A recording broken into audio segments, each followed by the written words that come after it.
you live on the moon? Not as one of the courageous early settlers, but as a citizen of a fully functioning moon city.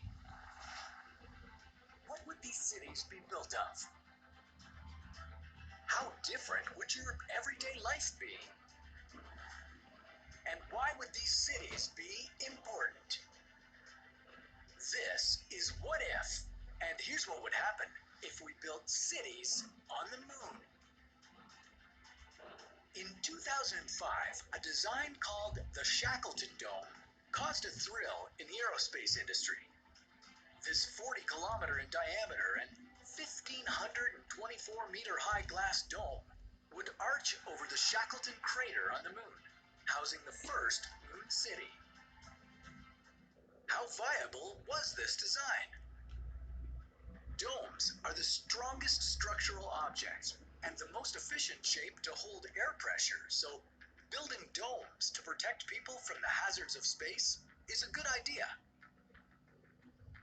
But smaller, interconnected domes based off the Shackleton Dome would be quicker and cheaper to build. They would be made of glass and titanium and anchored to bedrock, allowing moon cities to thrive inside. The cities themselves would look ultra-modern, and not because of any stylistic taste, but because aluminum and silicon, the main components of glass, are the elements found in anorthite. Anorthite is a mineral found on the moon and would be an important local resource for construction. With so much of it in the surrounding landscape, it would be foolish not to use it liberally.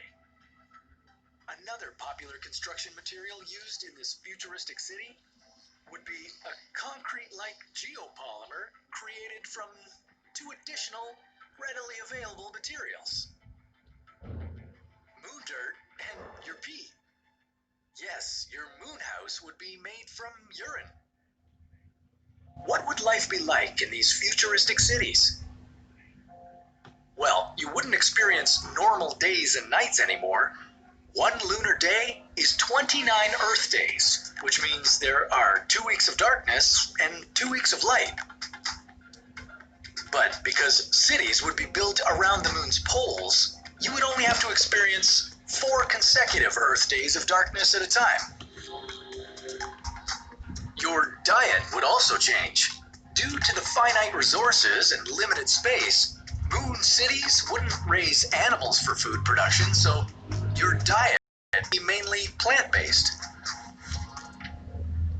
You might have the option of eating fish, but any other meat would have to come frozen from Earth, so that wouldn't be very practical.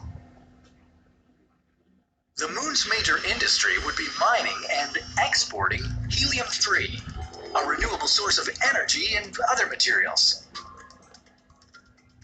You'd probably have a career as a scientist, engineer, or miner. As the Earth continues to use up its precious resources, the demand for helium-3 would grow. Helium-3 is an efficient fuel source in fusion reactors and sells for roughly $40,000 US per ounce. Just 25 tons of it would power the entire United States for 1 year.